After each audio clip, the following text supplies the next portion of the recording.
Welcome to Dorm Room Divots, the podcast where fairway dreams hijack late-night study sessions and the grind of the college life meets the grind of the golf course.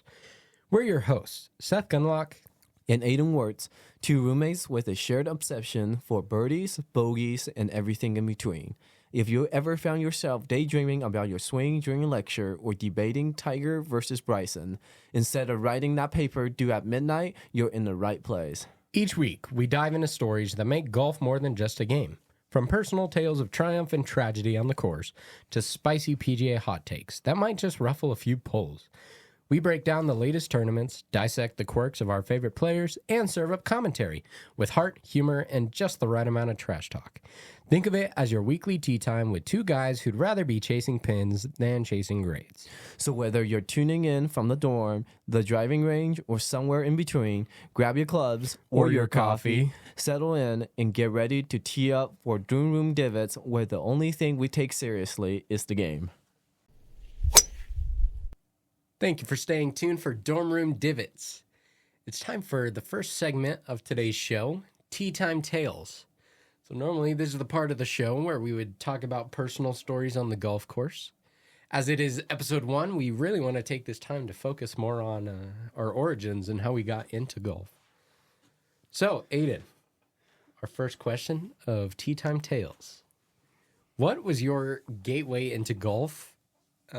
Who or what got you hooked? I think one of the first experience I had with golf was probably somewhere between senior year and junior year with a couple of baseball buddies, and they took me out on an 18-hole course that day while we were trying to do like a team bonding activity, and I think that's one of my first exposure of the game, but I didn't really necessarily love it because like a lot of the guys there, they would like just kind of like better than me, and they just kind of did their own thing. But I think what got me into golf is probably with you. Like and it was like, yeah, this is a good time. So, what about you? For me, I didn't have any experience with golf except, of course, mini golf up until freshman year of high school. I had a surgery that fall semester on my elbow and couldn't do any fall sports like basketball or anything like that. So spring rolls around, I got cleared from my surgery by my doctor, and golf was starting the next week, I believe. It was really a quick timing thing. And I talked to the school administrator who was actually coaching at the time and ended up joining the team to try it out. I just thought, this is the sport I can do right now that I'm cleared, and I want to try it out. So I went out, went to the range, had a really good coach. He really poured into us and taught us how to hit and form in the game and what to focus on, what to look for. And then our second meet, I was driving back with my parents and got a call from my surgeon, and he said, "We looked at your latest scans, and you ain't done healing, boy. Like, you need to stop immediately." And that really hurt because I felt like I just found something that I was like, right. this could be my sport. Yeah. I really felt passionate enough that I'm like, this could be something I could stick around with. Yeah. Good. So that really hurt. And I ended up still going to every practice and every meet. Couldn't participate, but just watching the coach interact with my teammates and seeing the golfers from other schools at meets and how much they love the sport. And I honestly just really got to appreciate the game from sitting back and watching it. Mm-hmm. Seeing everyone else's struggles and overcoming that as being part of a team, mm-hmm. instead of just focusing on myself. I feel like that really helped me appreciate the game. Yeah. And then when I got my associate's degree after high school, I took a break. And then, like you said, when we both moved here for college, then I just invited you. I just randomly invited you to the range, right? Yeah, I think so. Like, I was coming as a incoming freshman that year, and you were already a sophomore, and we never really hung out in high school, so we Yeah. just essentially like, but we knew each other because Right, our yeah. sisters were friends. Our But- sisters were best friends. But like, so then I found out you were coming to Fort Hayes, and I'm like, I don't really know anybody from Fort Hayes, so, but yeah, honestly, one of our first activities was probably watching Family Guy and golf. we don't talk about just kidding. But yeah, those beginning range sessions Yeah. are really what got me Yeah. back into it, and honestly, pouring into you is really what got me hooked again. And really, I just spent high school doing this. This is an opportunity that I can honestly kind of push a passion onto you. Yeah, no, for sure. Was there a moment that you were like, "Yep, I am 100% in. I'm obsessed with this game." I think once I was like pretty competent, like in terms of my game, and like I'm a competitive person, so like whenever like playing with you and like against you or whatever, like I just gotta be like, all right, I gotta do better, and like I just gotta keep going, and so like that competitiveness just got me hooked, and like it's playing yourself, and like Right. you don't rely on anybody, and it's just more so like you can't be irritated like about anything except yourself. Yeah, that really is the difference of, because like you said, you didn't play in high school, so you didn't actually, quote unquote, compete against anyone. Yeah. So at this stage in life, not doing meets or tournaments, it really is an individual sport, and a chance to compete against yourself and just strive.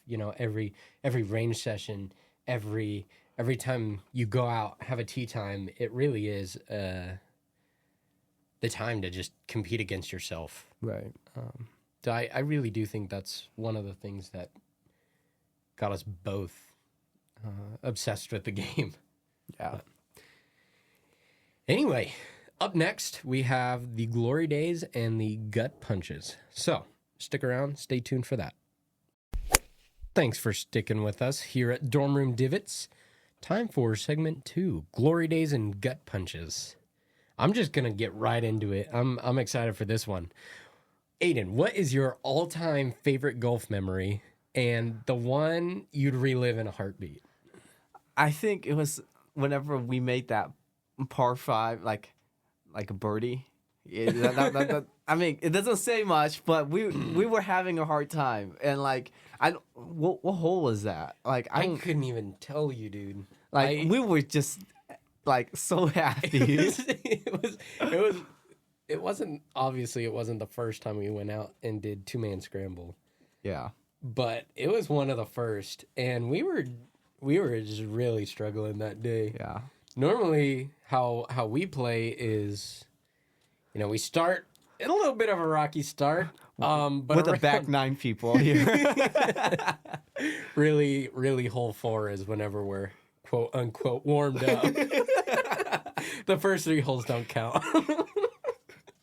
I don't even know what hole. I want to say it was like the back 9. Yeah, probably for sure. And like you had a really good drive, and we were like, oh, just watch, we're gonna just butcher like the iron shots right here, and then like It came together. yeah, and then it just came together finally, and we were so hyped.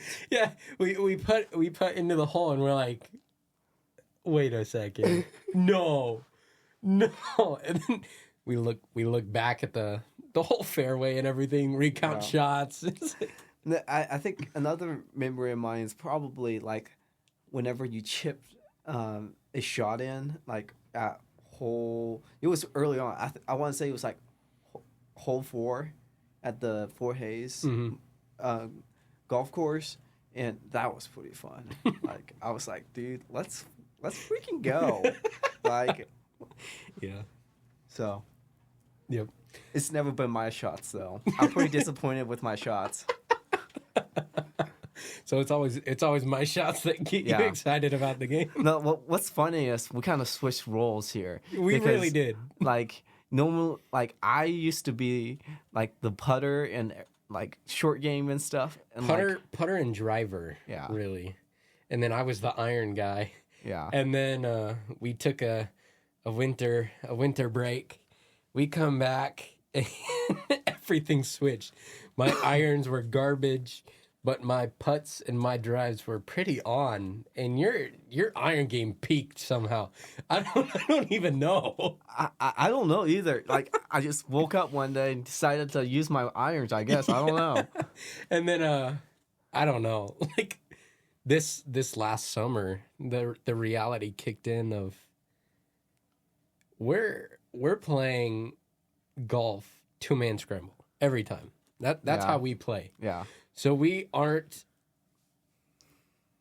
like, don't get me wrong, we're playing our 2-man scramble very well. Like we feed off of each other very well. But at one of the range sessions, I just kind of paused and watched you for a second. I'm like, this man really hasn't picked up a driver. And I really haven't picked up an iron. I'm like, oh man, we're really strengthening our respective shots, and we're not rounding out our game. We're relying on each other, and that's gonna be bad once we get out of college. yeah. No, I would say we've this semester. I'd say we've done pretty well about rounding out our game. Yeah. No, I also, I don't know, this past summer, it was kind of one of the most frustrating summers in terms of golf. Yeah. And like, and I don't know, and the most fun I had, like, in terms of golf too. Well, the thing is, you would go out with one other guy every now and then. Yeah. And you'd call me right after, and you'd be like, "I shot amazing. I did all this." Yeah. Without fail, I am so trash. Like, whenever I play with Seth, but with anybody else, like I am on. Like my drivers, my irons, like anything, and like, but with him, I can't. Like, I'll just shank one to the left. You call me right after. You're like, "Dude, I've never shot that well in my life." I'm like, "Okay, let's see it." Yeah. We'd go out. I mean, even my girlfriend Morgan, she'll testify. Yeah, she'll be like, Aiden did super well, and like even like the people around us was just like, nice shot and everything, and but every time, every time with Seth, I guess like my body is just like, all right, we're gonna just chill out, just let Seth do all the work here. Actually, we have gotten into that rhythm of you hit first and I hit second. Yeah. You just hit whatever, and then I'll determine if I can play aggressive or a safe shot. Yeah, for sure. Oh my! But up next, we have dorm room debates. Stick around for that. We called segment 3 dorm room debates. So let's get right into it. Hayden, if you could play around with 3 other golfers, dead or alive, you get a pick. Who's your go-to? so are we talking about like we going to go out there, we're going to try to shoot our best shot, or we're like out there having fun? Honestly, it comes down to your objective. If you're just, trying to go out, have some fun with an intimate group, or if you're trying to break course records over here. Depends on your intent. I think with me, if I'm trying to have the most fun, I think it would be you, for sure. I would pick. Yep. I'm on. And then Johnny Kuntz. He's one of our friends in college. And then I would pick Matt and those will be my 3 golfers if I'm out there just having fun, having a good time. But if I'm going like, all right, I'm trying to like break a record and like, break 50 or something, I would definitely pick Seth. Yeah.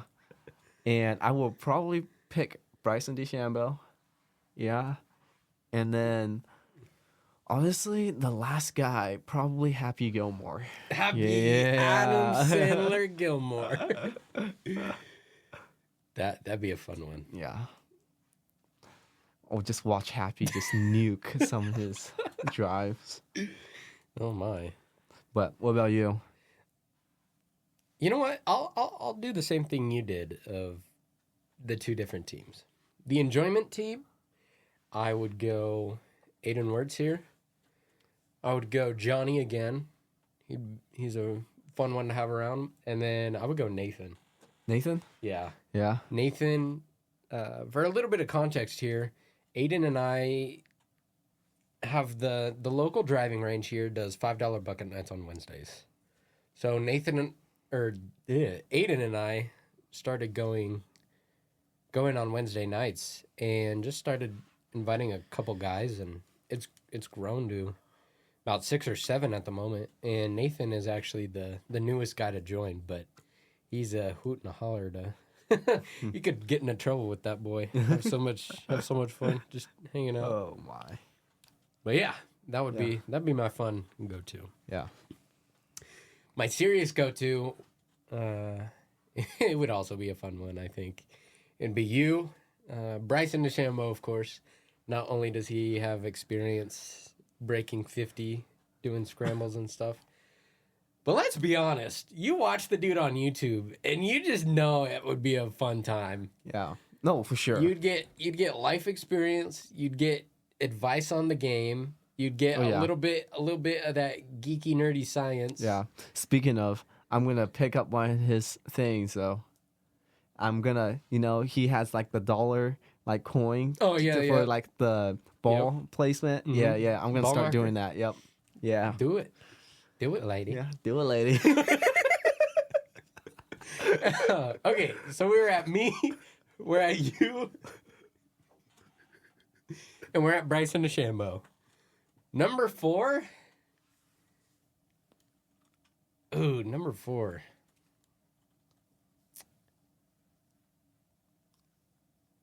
I think I'd go Garrett Clark. I don't know who that is. Not gonna lie to you. Garrett is? He's one of the good dudes.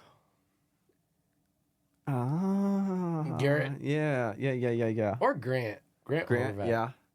Dude, I think Both of those are very fun YouTube I forgot. golfers. I forgot. I'm colorblind. One of the Do Perfect guys. I think that Tyler Tony. Yeah, Tyler or Tony. No, and Garrett. Garrett's the golfer. Garrett is? Yeah. Really? I've only seen Ty play. The purple hoser. Yeah. I've only seen Ty play. Yeah.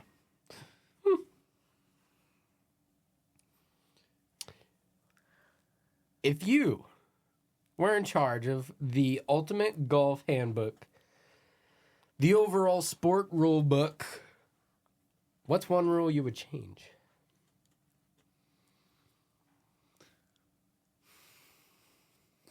A mulligan around. A mulligan around or a mulligan a hole? A hole. A hole. A hole. Oh man. I feel like I would do something like that, but I would make it more of a chance. I'd flip a coin for a mulligan. You get let's see. You get four coin flips. 2 for the front 9, 2 for the back 9. You get to pick when you choose them, and you might not get a chance of getting that mulligan, depending on the coin flip. Oh, what do you think of that rule? Yeah. Spice it up a little bit. Yeah.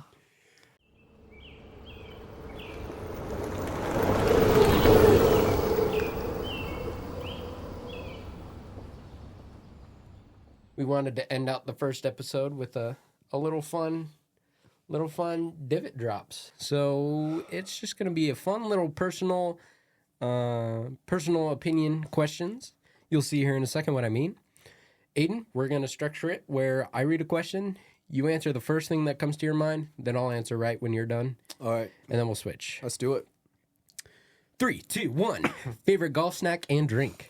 I think for me, it's definitely beef sticks and like beef jerky and for drink, Body Armor. Body Armor. Which Yeah. which flavor? Oh, strawberry banana. Strawberry banana. Yeah, for sure. Okay. What about you? A big old bag of gummy bears and a liter of Dr. Pepper. I've never actually done a liter of Dr. Pepper.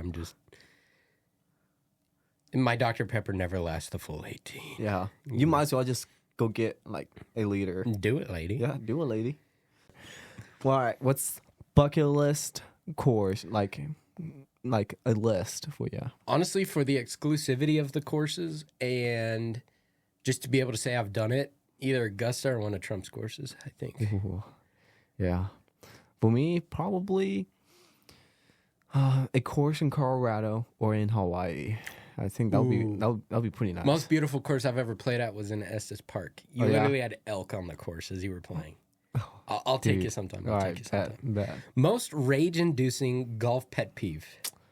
For me, like on the course, when somebody putts too fast, I tell you what, like you, dude, I like was definitely not getting side-eye over here. dude, like this man will just walk up to the green, and I'm like getting my clubs out and like taking my glove off and stuff, and he's already done putting, and I'm like, by the way, we're playing 2-man scramble over here, and I'm like, dude, I didn't even see the line, and he's like, I gotta go, like I can't think, I just need to Okay, go. well, in my defense, the more I think on the golf course, the worse I play because I get in my head. That sounds like a personal issue. It is. Yeah, Yeah, and the solution is putting fast right away. yeah, I guess. Keep up. Your slowness sounds like a personal issue. Yeah, I think so. You heard it, folks. I just need to play faster, I guess. Okay, well, since Aiden took a shot at me, my pet peeve is going to take a shot at him. This man cannot stand anywhere for 0.5 seconds without hitting air golf swings. What is the point? It doesn't help your shot at all. Dude, it's the ADHD coming out. Okay, I'm sorry. All right. What do you prefer, walking or riding? Writing. Oh yeah, Yeah. why is that? Well, if I have a bad day, that's an extra 10K steps right there. For me, definitely. Plus, I don't want to carry a bag, a speaker, my Dr. Pepper, my gummy worms. Dude, that is so for real. I don't want to carry it Yeah, all. dude.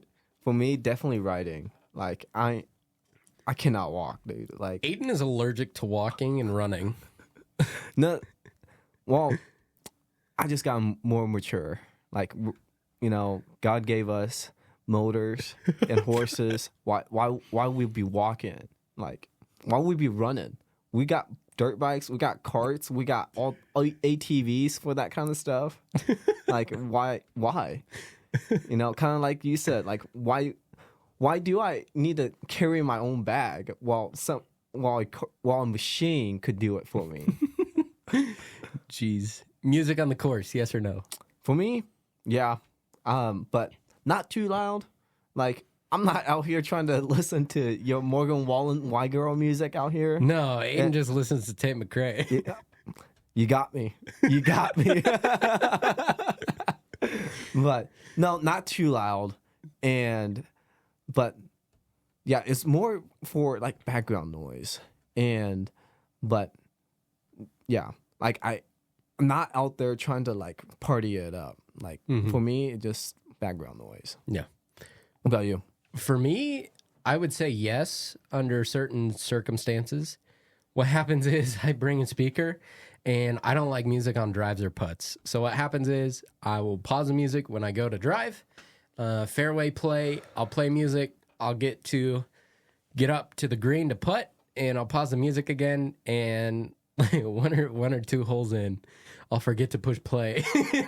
I just end up playing the whole thing without music. But yeah, Divot drops. Hope you enjoyed. If you did, let us know down in the comments below, and we'll keep it in the show instead of just a special little one-off. That's a wrap on this week's Tea Time, folks. Whether you're grinding through midterms or grinding out a new swing, we hope Dorm Room Divots gave you a little escape and maybe a laugh or two. If you liked what you heard, hit that follow button, drop us a rating, and share it with your golf crew. We'll be back next week with more stories, more takes, and probably more bogeys. Until then, keep chasing pins and skipping class. Responsibly, of course. Thanks again.